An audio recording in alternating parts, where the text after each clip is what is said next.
What's up, ESL Basics? I saw your I saw your tweet on Twitter, and about the idiom, your favorite idiom, and I didn't know what an idiom was, and I think I understand now. And your tweet reminded me of a story. I was actually out camping once with an old friend of mine, and we had this amazing fire going. It was like this wonderful fire sitting there at the campfire. And apparently some of the wood that we gathered was wet. We didn't know it, of course, but anyway, we throw it on the fire, and the fire just turns into smoke. It just smokes everywhere. And he just pauses, the guy, my friend, and he looks at me and he's like, "Mike, this reminds me of the time it went up in smoke. It reminds me of the time it all went up in smoke." And I was like, "Oh, okay, tell me about it."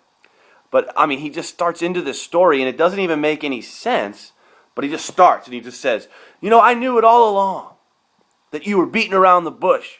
So next time you better bite your tongue next time you blow up."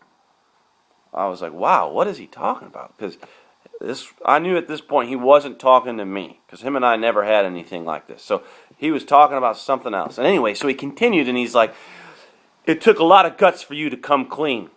No hard feelings, though." Okay. So then he's like, "And it was so funny, I couldn't even put my finger on it. I hope you're not in the doghouse after it all went up in smoke," he said. And, he said, "We may be working on this until the cows come home."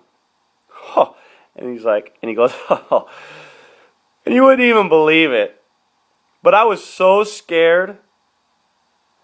My hair was standing on end, and he pulls out his arm, and he kind of goes like this to show me how it was at the time. And he goes, "I mean, all along, I thought it was you who wore the pants, and then you let your hair down, and I was really confused." So let's just, and he's like, "Let's just stay clear of all of this and not let it get under our skin. It'll blow over, and hopefully next time we won't end up with the short end of the stick." And then he ended with this. He ended the story and he said, "It's a small world out there, so let's just make the best of it." And that was it. That was his story. And I thought it was an incredibly fascinating story. I don't even know what it meant, but it was a good story. So I just thought I'd share that with you. Thanks for your time, ESL Basics. I really appreciate what you guys do.